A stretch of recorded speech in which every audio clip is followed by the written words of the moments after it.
Hi, I'm Dr. Erin Keating, and this is my channel, Dr. Rinnerung, where I talk about pop culture topics that are part of my research and my teaching. And I happily are having a conversation today about Bridgerton. Hi, I am Lakshmi. I am a very recent UM I have my master's in art now, which is amazing. I did my master's here at the Department of English Theatre, Film and Media, and my research was on Bridgerton, partly. So I'm really excited to have this conversation today. And I'm excited to have you here. Thank you so much for doing this. It's always nice to not be doing the videos alone sometimes. Yeah, and we Uh, have been discussing this for a long while now, Yes, so yeah. years. Yes, I was privileged enough to supervise Lakshmi's MA, so I'm very, very happy with that. It's been a great couple of years working on that. On our ETFM channel, there's sort of actually a deep dive on the second season, and in particular, South Asian representation in the second season of Bridgerton that Lakshmi did. Yeah. So I'm going to link that up above, and please do check that out. As always, anything we mention today in terms of critics or whatnot are going to be down in the description for you to look up if you're interested in reading more about what we're chatting about. And I guess we should start spoilers. Yes. There are going to be likely spoilers for potentially all of the seasons of Bridgerton and Queen Charlotte. Even for the ones that's going to come out, actually. We Yeah, kind of know the plot, so yeah. we. Well, I read the book. Oh, yeah, right. Yes, I Yeah. did read the Benedict book, Yeah. so there might be a little bit there as well. So just so you know, Yeah. and I think that's important to mention because we are going to be somewhat critical in what we're talking about a little bit. And so I do want to preface this with, I mean, I am a huge fan. I'm also a huge fan, and we're actor fans, Yeah. to borrow the term from Henry Jenkins. Yeah, which is So, basically, both critic and fan. And that's a bit of a problematic term in some ways because it implies that those two things are sort of diametrically opposed, which I think they're not quite. But yes, that's important, right? The sense that we're studying these things that we also love. yeah. So it's about recognizing that joy and that sort of love for something, but also being able to say, well, this is not great, Yeah. ideologically speaking, when we move through the conversations.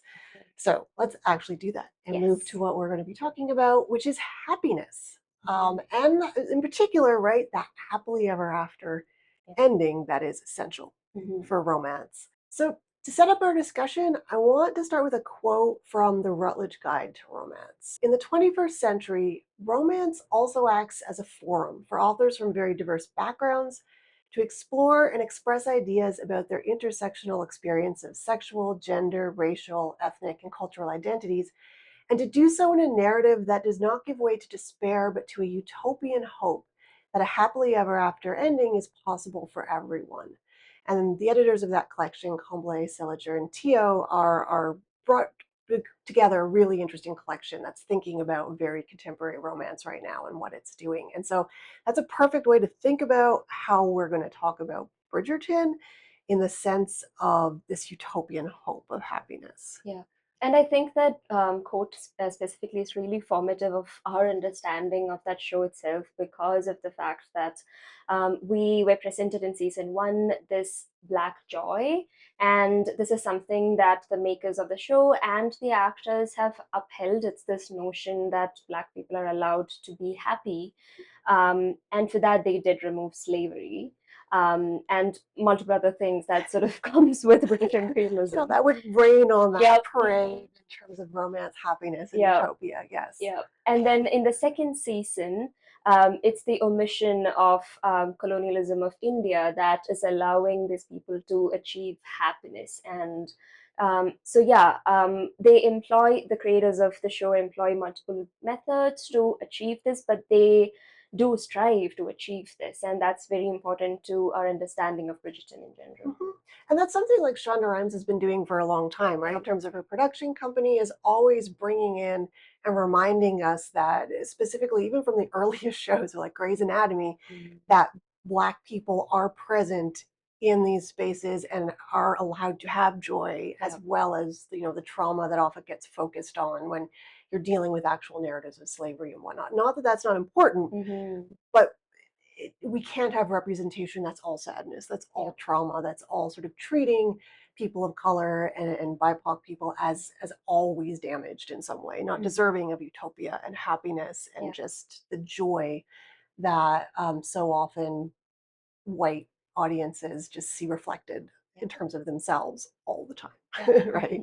Talking about happiness and joy, then, it's the problem is what is happiness, right? In that sense of like, okay, yes, we all want to be happy, but what makes different people happy is not going to be the same thing. And certainly the editors of that collection are sort of emphasizing that romance now is really exploring these different ways of being happy. Yeah. But if it's in the structure of romance, if it's in the structure of happily ever after, that is almost always, whether it's queer or heterosexual, a betrothal, Yeah. right? Like Pamela Regis talks about sort of these defining elements of the romance genre, and that ending is always a betrothal of sorts. Right away, happiness is connected to this romantic relationship, this partnership of two people, Yeah. which might not always be accessible for everyone that's viewing. And so to talk about this, we're going to bring in Sara Ahmed, who, of course, if you've watched any of my other videos, you know that I use all the time, and I love her work. Yeah. But we're going to talk about what she says about happiness. And so I'm going to info dump a little bit, and hopefully Lakshmi will be patient with me because, of course, she knows all this and used all this and has heard it many, many times. So what is so important for me about Ahmed, and I think what's really going to help us with this conversation, is that she doesn't think of happiness as just a subjective experience that we sort of feel inside, but she wants to think about how it works, how it's a structure within society. And because of that, how we're sort of, in some ways, socially conditioned into expecting certain things to make us happy, right? Like this, she talks about happy objects. And the idea is we already somehow, without even having ever experienced it, expect particular things to make us happy. And romance, when it comes to marriage, plays a very large role in that socialization, right? So this idea that we are made happy by things, but that happiness is something that we have been brought up to expect from those things. And so, of course, Ahmed's interested in when those things don't make particular people happy. We're not really going to talk about that today. We are going to stick sort of within Bridgerton world and see sort of what it's doing in this sense. But if we're thinking about happiness as something that is conditioned within a given society, that's created within a given society, and so in particular in our North American culture, is created sort of very much alongside discourses of whiteness. Yeah. We need to think about how Bridgerton is pushing back against that, and of course, ways that it's completely complicit in that, which is a lot of what Lakshmi's talked about in her thesis, and she will get to certainly very shortly. But the key element to think about this, and this is, of course, a vast oversimplification of Ahmed, so let's say that. It's not a lecture, it's a conversation. But the important part of this is to think about our popular representations really help us to define within a culture those happy objects that there is actually a pressure to be made happy by, right? So it's worth investigating what a show defines as happiness, like what is being given to us that we're not even meant to question. We just want to be part of that joy, but we're not necessarily questioning how that joy or happiness is defined. And that's where Ahmed comes in. She wants us to question how that's being defined, right, in the first place. So, as you said, what Bridgerton does very effectively is placing this subject of happiness onto the characters, especially in the second season, in the structure of sort of 20th century multiculturalism. And we see many examples of that. There is no mention of trade, but there is trade happening in the background. And there are all these people sort of coming together in society and without any restriction, sort of mingling, getting married and like reproducing, doing all those things. And the show sort of structures this happiness for Sharma sisters, Kate Sharma and Edwina Sharma, the lead characters of the show, in a way where these characters are actively partaking in this creation. So there's the scene where I think it's in the first episode where they arrive from India to London after an uncertain period where they were absent from Thorn or society. And the main intention of them coming back to London is to find a love match for Edwina. And this is a sentence that has come up so often that I've sort of memorized it. They use that exact sort of phrase also. And it's very important for Kate, who has not married, for Edwina to find a relationship in this society. And Edwina's opinion on this match is not so much valued as we would think it is required. And we see the reason for that eventually. It is that the family, Kate Sharma's family, has this monetary need, which they can only accomplish if Edwina marries well. So Edwina's potential happiness, as it is sort of shown to us, is tied to this economic reality. And I think that is exactly what Ahmed is sort of asking us to sort of interrogate, because a lot of the times, and especially in the work of Promise of Happiness, she sort of mentioned this in this chapter called Melancholic Migrants. And she basically says that, like, there are multiple instances of brown subjectivities and brown happiness that's sort of portrayed in popular culture that is rooted in realities of economics and racial realities and patriarchal realities, I think.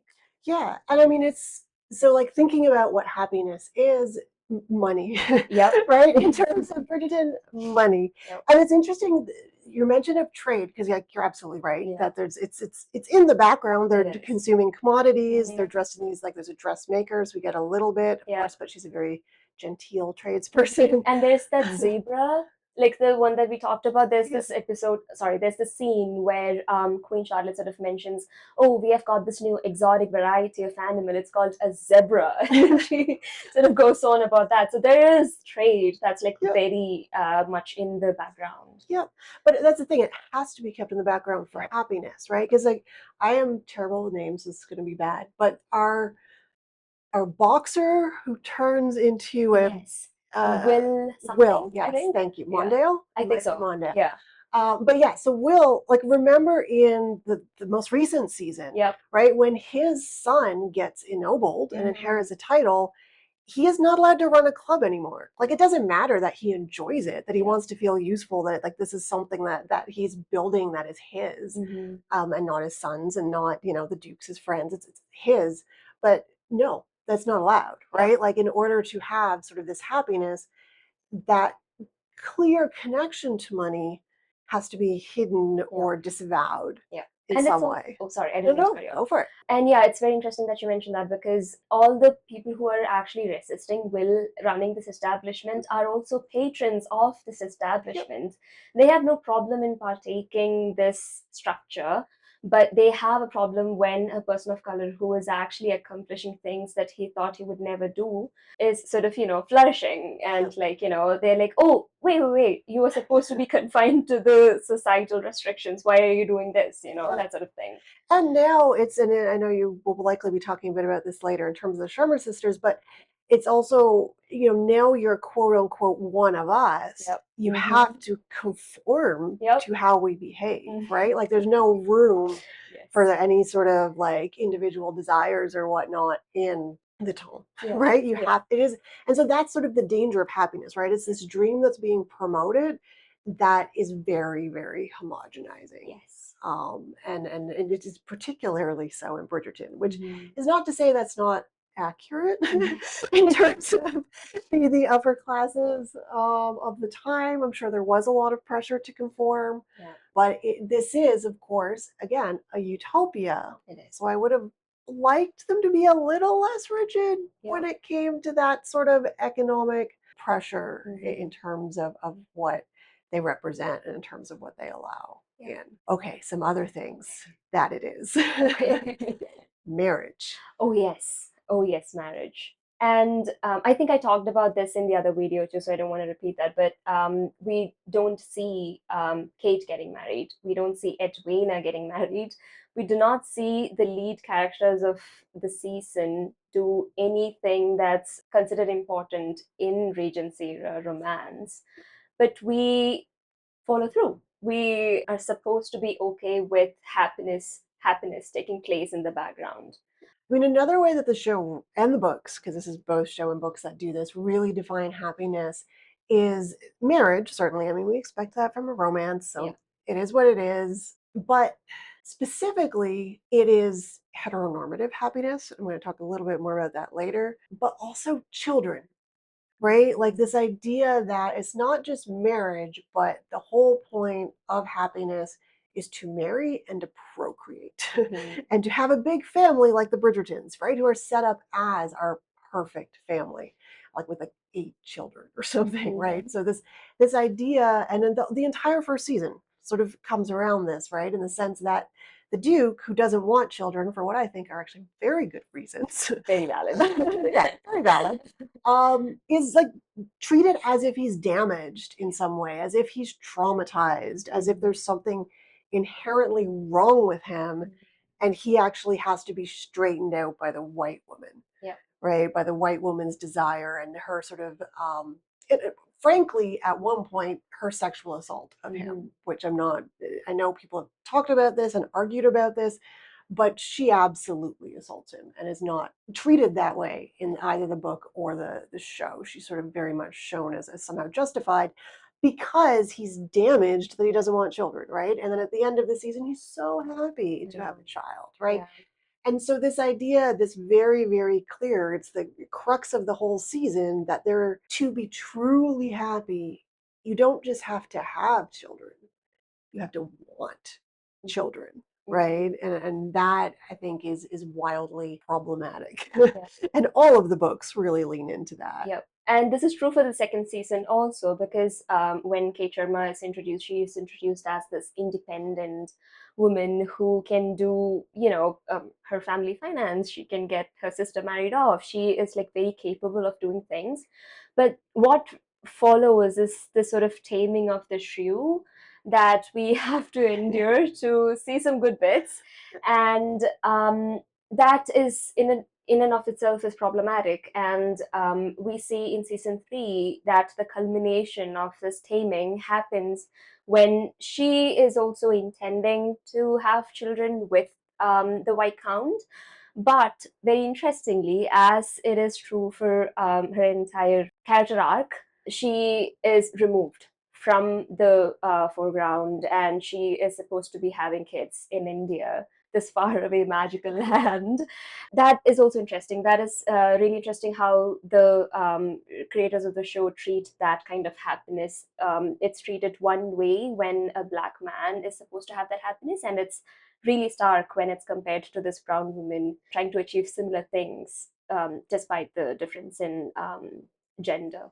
Yep. And yeah, that comparison between the first and second season is very stark in that way, right? Because we see Daphne's birth, we see Daphne's wedding, like all of this is on screen to see, but Kate doesn't get that. Yep. Yeah, She which doesn't is get any of that. She's this really nice, I guess, daughter-in-law though, who loves fun parties and very supportive of husband and all that. But yes. Yeah.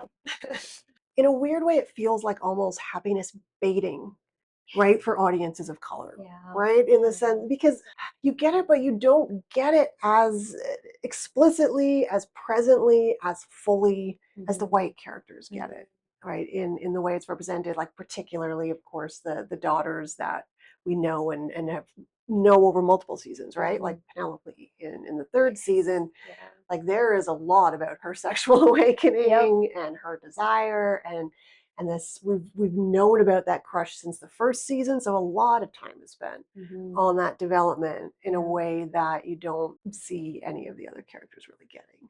Yeah. We do have an idea of how the fandom or like the audience is sort of responding to this. We do know that they appreciate the representation despite all the flaws. There are parts of it that's like very well received.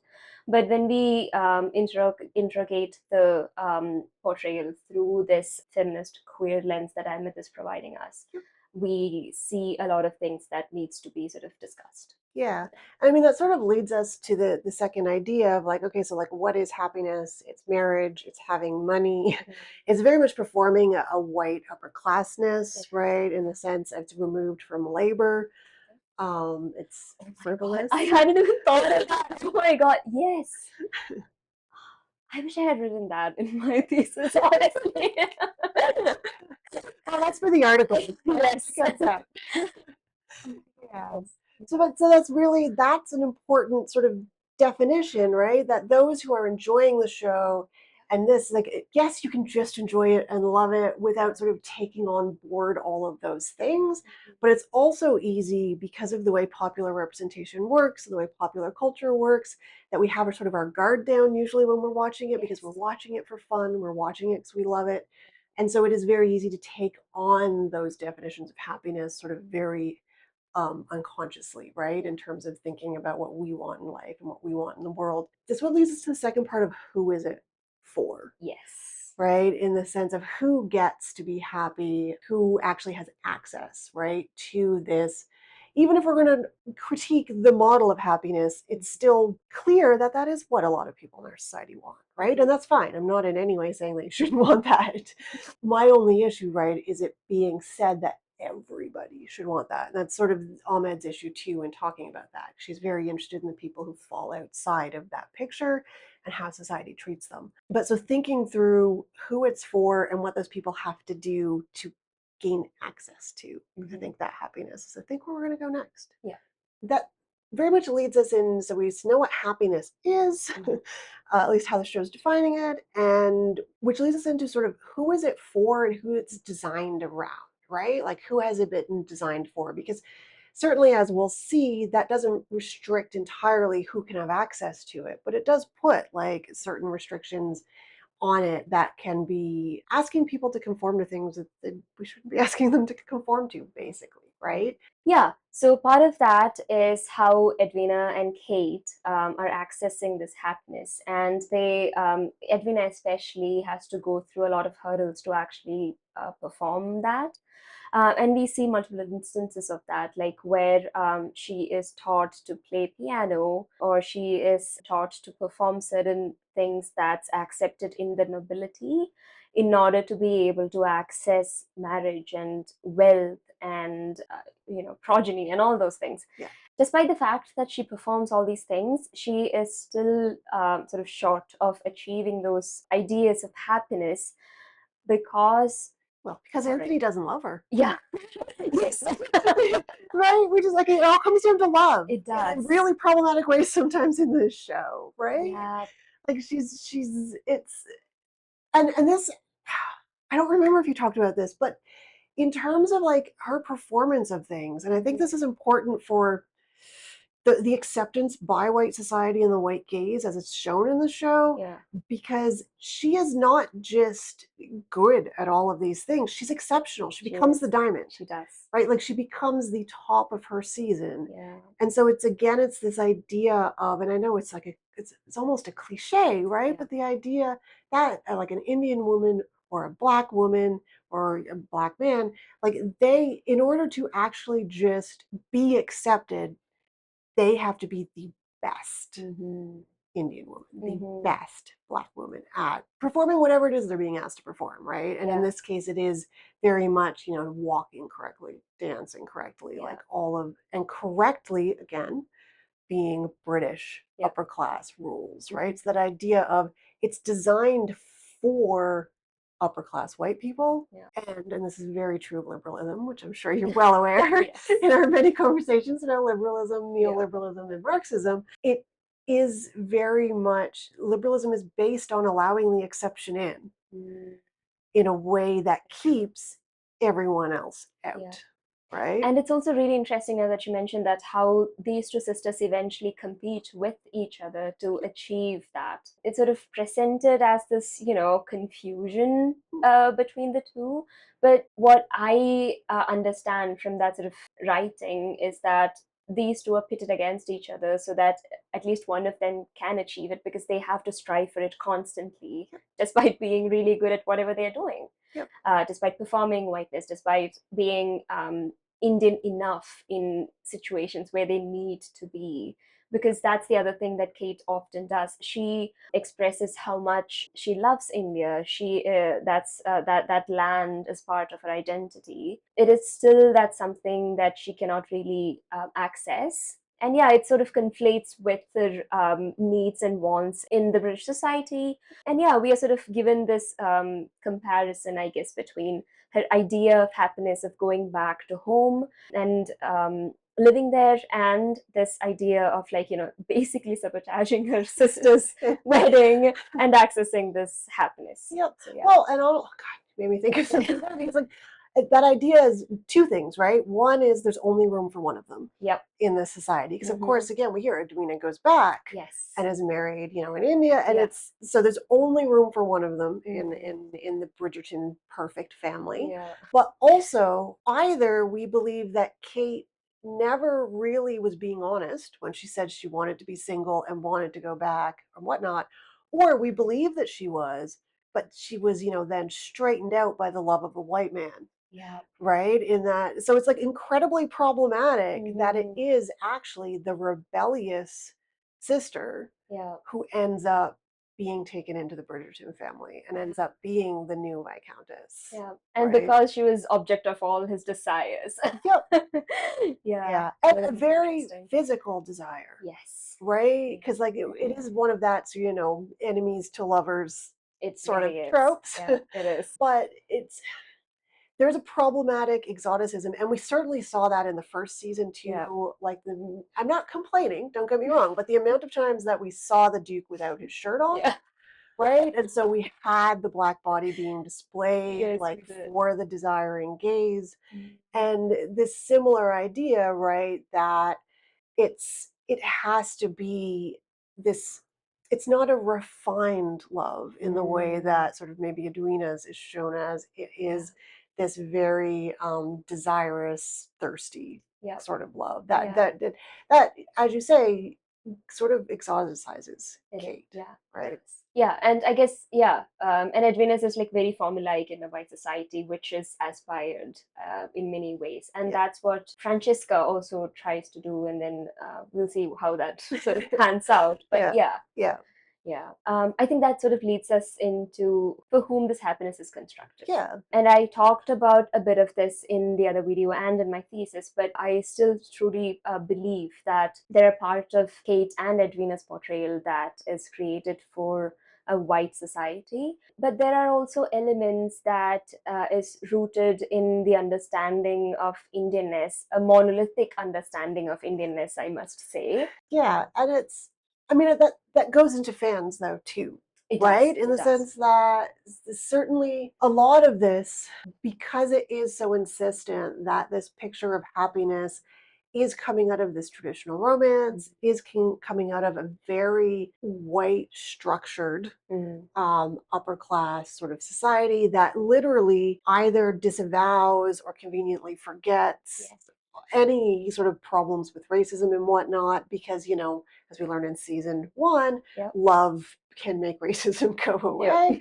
which is that's a nice fantasy. I mean, it is that I'm being very cynical, and there is a lot of problems with that representation, but I also recognize this is romance, and that is a wonderful fantasy to be able to sort of have and think about and impart. But the problem is that we've kept all of the structures of white society. It still feels like in a lot of ways it is for white fans and BIPOC fans who are okay also sort of just accepting those sort of structures of white supremacy in some ways, right? Or that are so desperate for joy that they can ignore the problems with the representations, like as you say, the pan-Indianness of Kate, who appears to be from all over India, and this doesn't make any sense to someone who actually knows about the country or the geography and whatnot.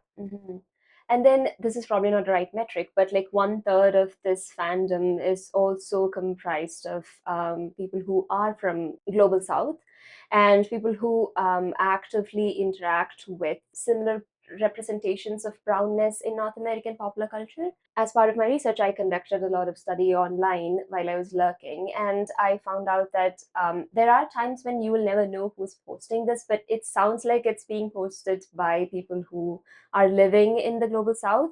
And most of the times, the response to Kate's or Edwina's Indianness is an outright rejection. This idea that they are too brown to be, I guess, portrayed in North American popular culture. And this perception is steeped in ideas of whiteness and colonialism, and that is true for both the global south and also for diaspora and diaspora Indians and other South Yeah. Asians, I think.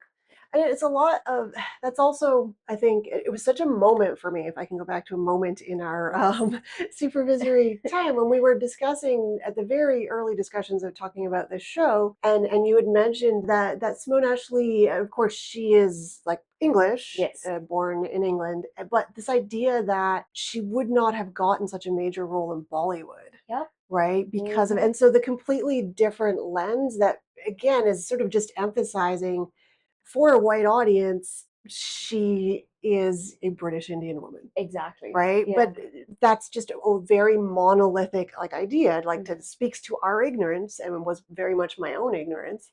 For others who actually understand the dynamics of the very diverse population of India, of the whole Exactly. sort of South Asian region, it just speaks to again and again the way that something for white audiences we don't notice when it's for us Exactly. because we don't understand enough to understand what's missing. Yeah. I guess is what I'm trying to get to Yeah. very No. haphazardly. No. You make a lot of sense, and I want to add to that by saying that this, when we ground it in the realities of getting a job in this industry, this is a sentiment that's echoed by both Charitra Chandran, who played Edwina, and Ambika Maud, who was in One Day, that British show. Both of these actors have really done well for their. I think it was Charitra Chandran's debut when she was doing Bridgerton, I think, if I'm not wrong. And since then, she hasn't got many roles. And this is something that all these actors have said in interviews, that they are not allowed to access these spaces despite having massive success. Bridgerton is one of the most famous shows all around the globe, Yeah. but that's not enough for them to land jobs. Is also very interesting. They cannot land jobs in North America, nor they can do it back home, or like wherever home is for Yeah. them. So yeah, this perception of embodied whiteness is something that can be extended to these actors as well, if we were to interrogate them through the social and like political lens of happiness. Like the choices that they are making in terms of which characters are not white, Yes. I think is really interesting Yes. and problematic in terms of what they're doing. Like for instance, with this season with Francesca and John. John, yeah. Yes, awesome. John. Because so we have, I loved it. Yeah. Like, because we have a very autistically coded We do. like couple, which is great to see on screen. Made me so happy. It actually makes me really upset that like he's going to die. Sorry, spoiler if you didn't know that. Oh man. But again, though, you have the black character who is also coded as outside in another way. Yes. Right? Like it's whether it's disguise, whether it's exoticism, whether it's neurodivergence, there or the trauma that just has to be cured. It's about how the white siblings are curing Yeah. all of these characters of color Mhm. into happiness Yeah. and into a very particular thing of happiness. And so, yes, there's joy, and yes, everyone should be able to have access and enjoy that. But underneath it, it's also really disturbing. I guess this also then brings us to who's left out of this picture, right? So we've talked about what this picture is, we've talked about who gets to be the exception as long as they conform Yeah. to that picture of happiness, but not everyone can, because the whole point of exceptions is that everyone can imagine themselves as that, that's the American dream. But that's sort of reality, Yeah. right? Like the exception does not actually open that space up for everyone. Mhm. It, in fact, solidifies that most are kept out, whether that's because of class or race or sexuality or whatnot. In terms of this show, then, who's left out, right? Like we have romance, we have the happily ever after in a very specific way. And I want us to think a little bit about in the show who actually is very materially left out of that dream, even though that's not how they talk about it in the show. And that's Marina Thompson from season 1, who was Colin's love interest. And as we know, Penelope is really interested in Colin. And when she finds out that Marina, who has been living with the Featherington family, is interested in Colin, she sort of sabotages this relationship. Entirely. Although, I mean, it's also, and I think this is what's, It's a misconception though, right? yeah, it's a little Yeah. bit of a misconception, Yeah. but it's also the idea that, I mean, what Marina's really, because Marina's pregnant, Yes. right? And this is, of course, in this society, this is a problem, which we also haven't talked about that, but it's something that could very much be talked about, as this is very much a purity culture, right? And so, to the fact that she, as a woman, had sex outside of marriage is a problem. It is. It's fine for the dudes, as we see a lot. But this idea that because she's pregnant, she sort of latches on to Colin. It's not that she doesn't like him. I mean, she certainly does. He's a likable guy. Yeah. But she latches on to him as a good protector for her child and for her reputation, right? And I guess even the fact that she is by reproducing eventually is trying to conform to the ideals of the society, is not saving her, is really interesting how that sort of plays out. Because she is sort of outed as this pregnant person who is in love with this, I guess, a soldier. Soldier, yeah. She loses her home. I mean, it was not hers, but like, she loses the roof over her head. So does social acceptance, and she eventually has to marry out of pure desperation. The soldier's brother, right? Exactly. So you have this sort of family unit coming together. Yeah. So I guess it's really interesting how, while this character who has performed, while not in the prescribed manner, to all the necessary social contracts, is still not allowed to access happiness. And largely because of her sexual past, right? Because that's like, right? Yes, and because of her race in terms of the show, because again, there's only room for a select few, right? What's interesting to me is when this gets picked up in season 3 and Colin sort of goes to visit her, and she's fine, right? Like, she has this beautiful house, she has this husband who, it seems like they don't have a lot to say to each other, but they're not antagonistic. They're not, it's a pleasant, calm existence. And Colin doesn't understand. Like, he's just baffled that she could choose this, not realizing that she had no choice, right? That this is actually the best possible situation for her.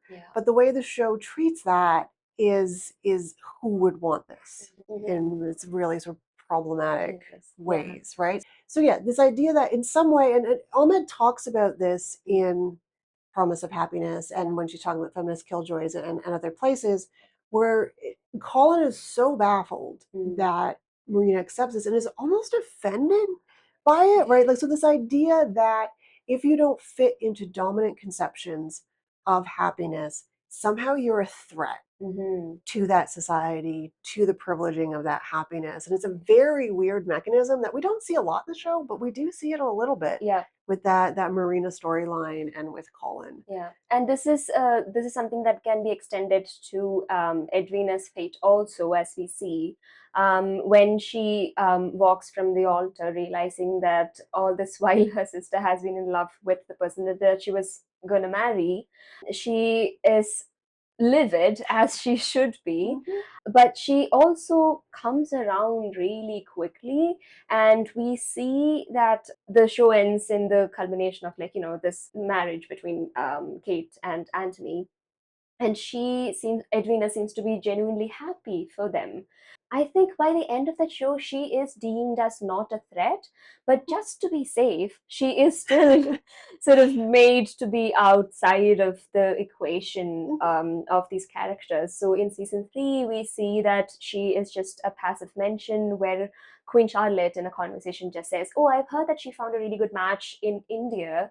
And again, this faraway land with its, mystical men and, like, random things, I think. And presumably with Antony's money, or like that now Kate has access to give her a dowry, right? Yeah. So, which was, their problem. Yeah, in the first place. And her sort of mother's potential money, but we won't go into that whole backstory. If you know, you know. You've watched it, you understand. I guess the other group I wanted to talk about in terms of, like, who's getting left out is the queer audiences, right? So, and this, I know that this has been a discussion online and whatnot, so I'm not going to go super far detail. Well, this has already gone a bit long, I'm Yeah. sure, those of you watching us, although it's always fun. It is. Obviously, with Benedict early on, we had a little bit of what was completely honestly queer baiting, right? So we have him as maybe bi-curious. He's an artist. He's moving in these circles where you definitely have at least one bisexual character. And so there's that sense of maybe, although if you've read the books, you know, not likely. So there's that little hint, but otherwise nothing, right? In the main series. And then we got Queen Charlotte. Yes. Right? And people were really happy, and I understand that. I mean, I was really happy too. And that we had this romance between the two footmen, whose names I already forget. Brimsley and Reynolds. Thank you, Brimsley and Reynolds. And of course, we know Brimsley, right? Older in the actual Bridgerton series. But we finally get this like really sweet romance between two men, Yes. and they're both like footmen to the respective monarchs. And so there's a sort of upstairs downstairs thing happening there where it's mirroring the romance, which all of that, you know, is lovely and great. And there's a little bit, but what makes that a little bittersweet for me is that because we know the future, right? Because we are very familiar with like the Bridgerton timeline, they didn't get a happily ever after. Yeah. Right? Like we don't know what happened, but we know that it was sad in some way, right? Whether it was like a death, whether it was a breakup, whatever. But so yes, we got queer characters, but we don't get the happily ever after. They're left out from that. Yeah. And I think we are sort of led to believe that that is happening because of one, the sort of class distinctions between these two footmen. And of course, what happens to the marriage of Queen Charlotte and George. And as the sort of institution of marriage sort of comes crumbling apart between these two people, so does everything that surrounds these people, I think. And so it's kind of really interesting to think about how the happiness of these two people are contingent upon the fact that Queen and King stays married and stays in love. And do they not try to stay in love, as we know? Yes, yeah. And I mean, of course, all the issues with George's health sort of Yes. creates a lot of problems there. But that's, I mean, I hadn't really thought of that. And I think that's really interesting that it really is, even though we don't know, we can sort of surmise that it's the structures that keep them apart, which could be a way of connecting to the fact that, of course, gay marriage isn't legal during this time. Although, if we can forget slavery happened, like can we change marriage rules? I know. So this is part of the issue, right? Like how selective they are on what we can sort of ignore and forget. I know. And what we're going to keep as no, it's historically accurate. Yeah, this is actually something that people have talked about a lot in online spaces, that they have decided to keep slavery out of the picture, but patriarchy is still kept intact. And there are like really fun things that fans always point out. Oh my God, look at Penelope's nails. She's doing like an almond situation. But also the clothes somewhat are, you know, they have tried to make it historically accurate with a sort of 20th century flamboyantism in ways. So yeah, that it's that selective mixing and matching of historical accuracy and fantastical elements that we have always been interested in, I think. Yeah. And it's like because those are choices. Yes. Right? Those are choices being made, and they are explicitly, the showrunners and the writers and whatnot, creating this utopia. And it still is only very selectively available. Right? I mean, I'll still keep watching it. It's just a fun show. I'm very interested to see, you know, what's going to happen and how they're going to play with the Benedict book and what's going to happen. And well, I don't know if Francesca will be the next season or if Eloise will. Who knows? And but it's also important to interrogate those things that we love. I know. As we're watching them. I think it's also a job, right? Yes. It's paid for. If I didn't enjoy it. Exactly. So, are the curtains actually blue? Is the question. Yeah. There's no answer to that question. Exactly. Which is sort of the point. Right? But I think that brings us to the end in terms of everything we wanted to talk about. Thank you for watching. Absolutely, for taking the time to listen to our sort of rambling conversation about this. It's been awesome having Lakshmi here. Possibly we'll get her back for some other Feelings things. are mutual.